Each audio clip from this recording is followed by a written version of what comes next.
Baik, Assalamualaikum warahmatullahi wabarakatuh. Saya Nasaruddin Umar, Imam Besar Masjid Istiqlal Jakarta, juga sekaligus Ketua Harian BPPMI Badan Pengelola Masjid Istiqlal Jakarta. Ya, mengucapkan selamat kepada teman-teman organizer Jakarta Best Social Responsibility Award untuk tahun 2022. Saya menghimbau kepada segenap warga bangsa, khususnya yang berdomisili di Jabodetabek ini, untuk ikut berpartisipasi aktif ya untuk menyukseskan gagasan yang cerdas ini. Ya, sekali lagi selamat kepada kawan-kawan. Semoga sukses dan semoga ini menjadi trendsetter untuk bisa memberikan motivasi melahirkan Jakarta yang bermasa depan lebih baik, dan pada saatnya nanti akan menjadikan Indonesia ya terangkat di atas panggung keindahan dunia nanti. Terima kasih. Assalamualaikum warahmatullahi wabarakatuh.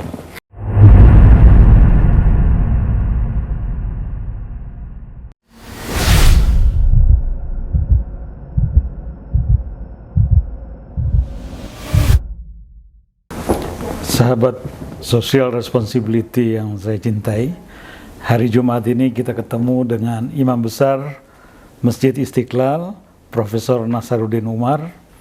Beliau saat sekarang sibuk dengan predikat barunya sebagai masjid yang menyandang gelar masjid berkonsep green building.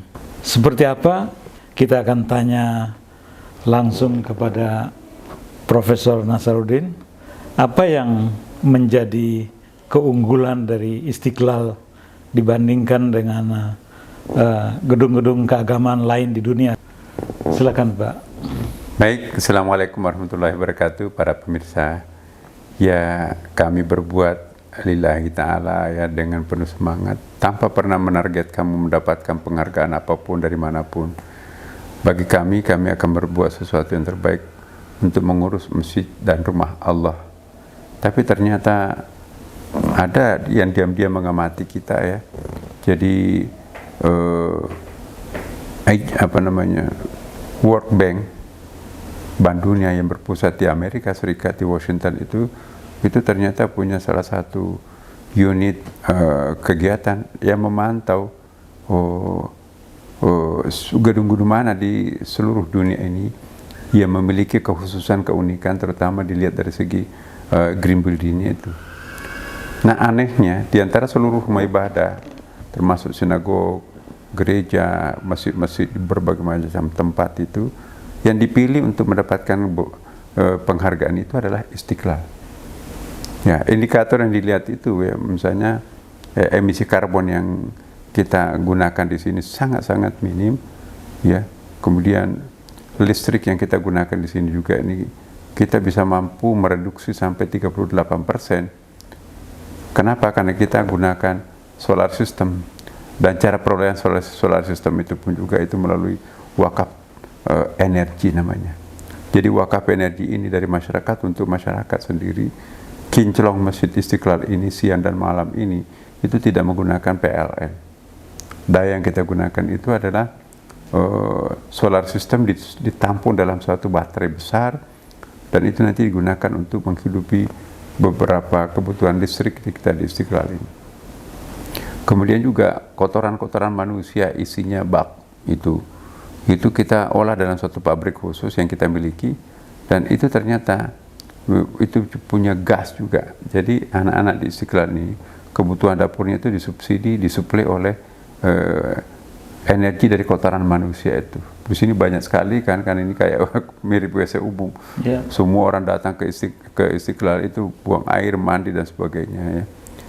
Nah, kemudian yang paling menarik juga adalah tidak ada satu tetes air wudhu Istiqlal ini jatuh ke sembarang tempat, tetapi itu jatuh ditampung di dalam sebuah bak besar, kemudian kita recycle, kualitas airnya bisa diminum, bahkan lebih jernih daripada beberapa air mineral yang ada. Wih, luar biasa itu. Dan itu bayangkan satu orang berwudhu 5 liter, kali 5.000 per orang, kali 30 hari, plus sholat Jumat, itu bisa rata-rata kita mengkonsumsi 75 juta air di sini. Nah, itu kita gunakan ya, misalnya bilas, menyiram ke taman-taman, ya termasuk juga air mancur dan berbagai macam keindahan. Itu semuanya kita gunakan air yang ditampung itu. Dan kualitas airnya itu sangat jernih. Di samping itu juga kami mendapatkan penghargaan dari 2 laboratorium. Ini satu hal yang sangat luar biasa menurut mereka ya, bahwa pada masa COVID-19 kemarin yang puncaknya di masa Delta, satu-satunya public space yang tidak ditemukan virus corona hanya di main mosque-nya, inti masjid di atas itu, dan tempat wudhunya pun juga. Dan bersih. Itu iya, nggak ada satu ekor pun virus corona ditemukan, padahal kan jumlahnya banyak orang nih. Diuji lagi oleh laboratorium lain sebagai konfirmasi, ternyata temuannya sama. Ini ada keajaiban. Rahasianya ditemukan bahwa strategi pembangunan Masjid Istiqlal yang dibangun oleh Pak Silaban, seorang Kristen, oleh arsiteknya ini, nah, tidak pakai dinding, ya, jadi udara dari selatan itu masuk bertiup.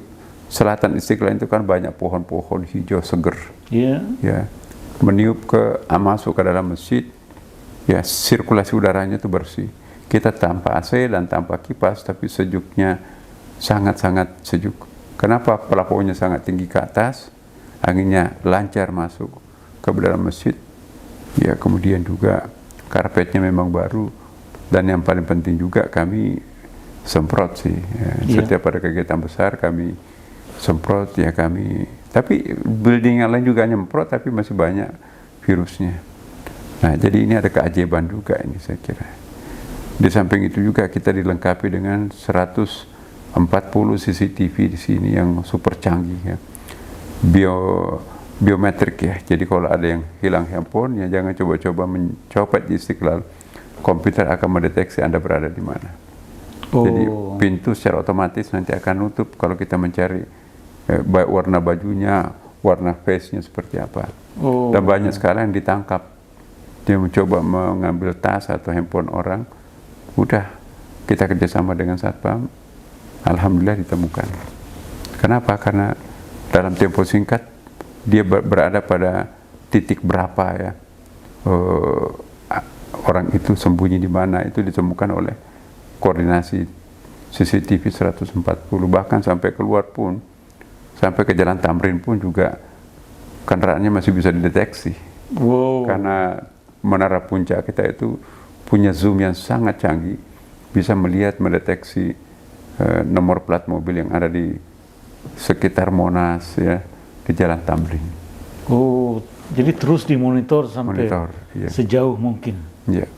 Ini sesuatu yang luar biasa dan memberi inspirasi bagi kita semua.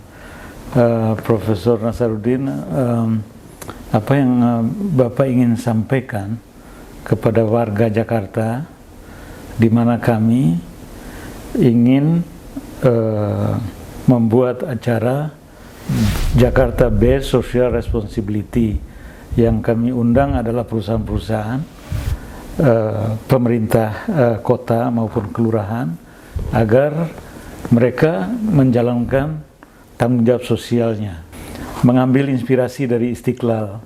Apa yang harus dilakukan oleh perusahaan-perusahaan ataupun kelurahan-kelurahan dan pemerintahan kota Madya di Jakarta ini, agar mereka bisa hidup bertanggung jawab, hidup memperhatikan bumi.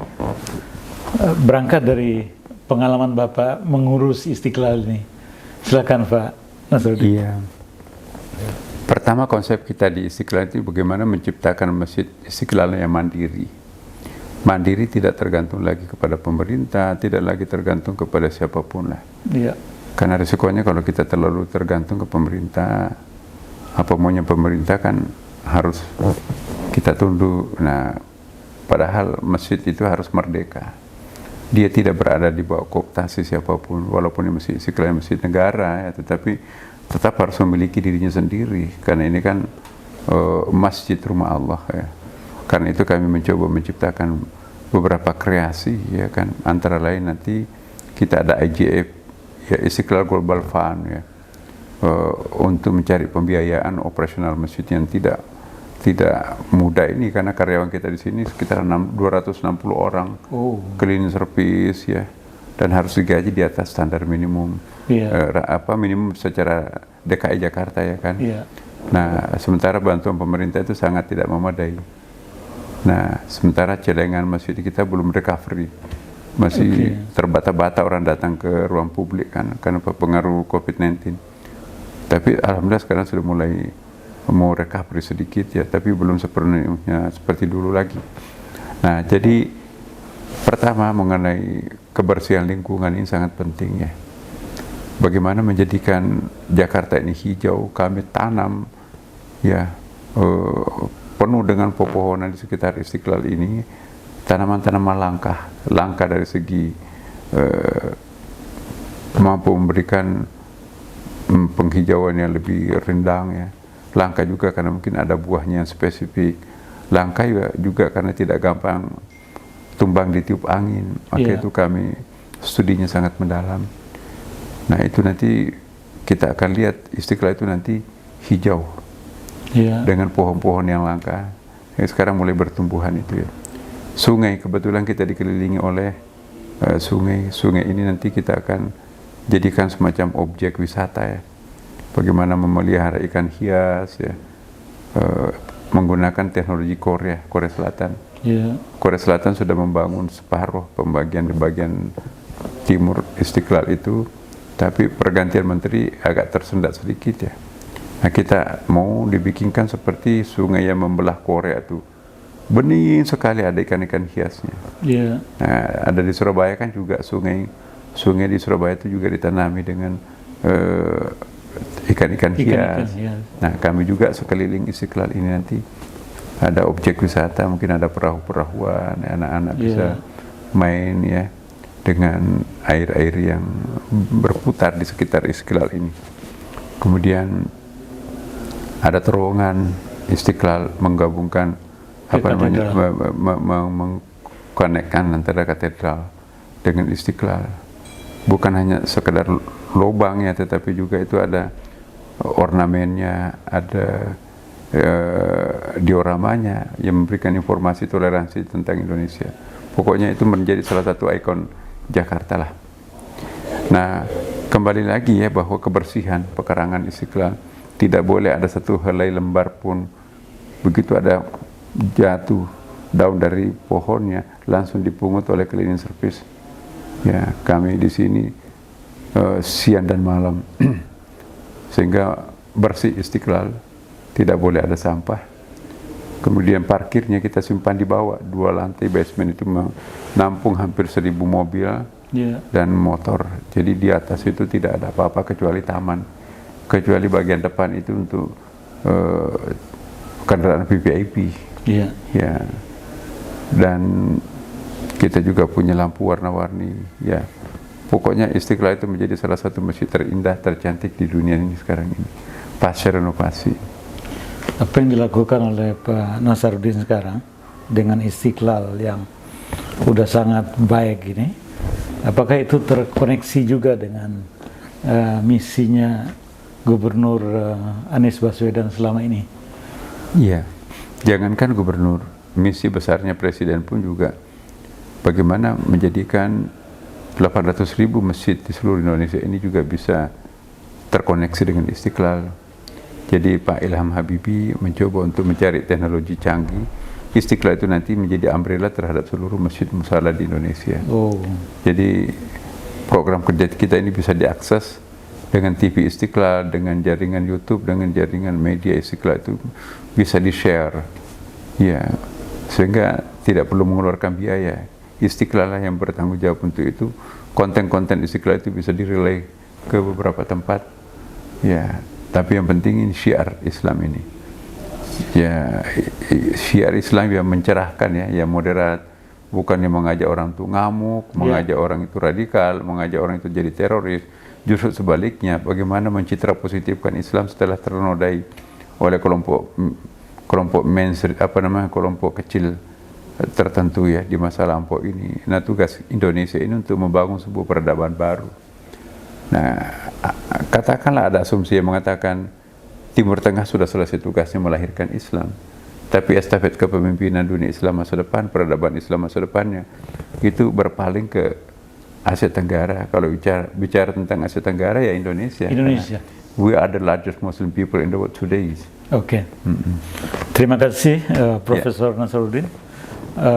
Semoga apa yang dilakukan oleh Istiqlal dengan Imam Besar Profesor Nasaruddin Umar menjadi inspirasi bagi kita semua. Sekali lagi kita akan menyelenggarakan Jakarta Best Social Responsibility Award, di mana kita akan mengundang perusahaan, mengundang pemerintah daerah, pemerintah kota, dan pemerintahan kelurahan untuk berpartisipasi dalam berbagai kategori